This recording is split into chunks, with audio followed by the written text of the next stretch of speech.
Hi, my name's Dan Smith. I'm one of the physios at Scunthorpe Hospital. Today we're looking at some hip exercises. We're going to start with just standing body weight movements. We're going to look at the three main ones.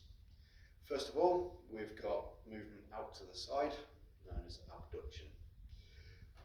We're going to stand on one leg, take the other leg out to the side, keeping the body upright, and slowly back to the start point. The important thing on this is to make sure you're keeping a straight line and you're not veering off backwards or forwards as you go. You're not wobbling around and you're controlling your movement. If you're struggling to get your leg to leave the floor, it doesn't matter. If you point your toes and keep contact with the floor, that's a nice start point if it's very sore.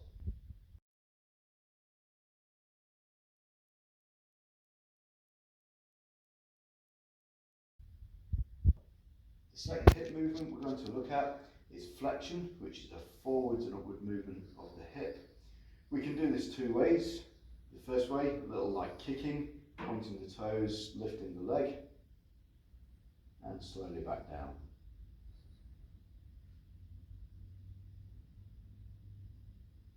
The second way, as though we're marching, lifting the leg with a bent knee, and slowly back down.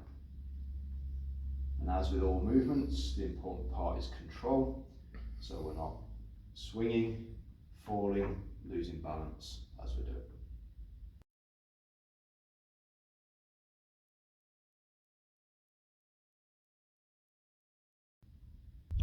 And the next movement we're going to look at is extension, which is the backward movement of the leg. This one is a little bit like a donkey kick, so we're going to point the toes, raise the leg behind, keeping the body upright so we're not leaning forward as we go. And we're going to go slowly back down to the floor. Again, if we struggle to leave the floor, it doesn't matter. We can keep the toe pointed on the floor for a little bit of support, or we can go for the full lift behind.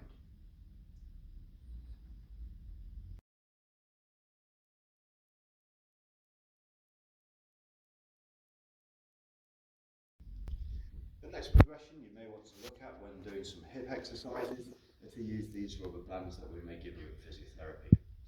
In the brands that we have, we start with the yellow, which is the easiest, work our way through the colours to black, which is the hardest. There's two ways you can work these with the hip exercises.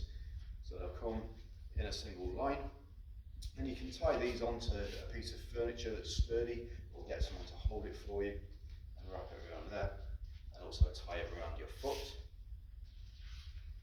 Or you can do what I've done with one we prepared earlier, and turn it into a loop by tying a knot in it. Make sure that's firm.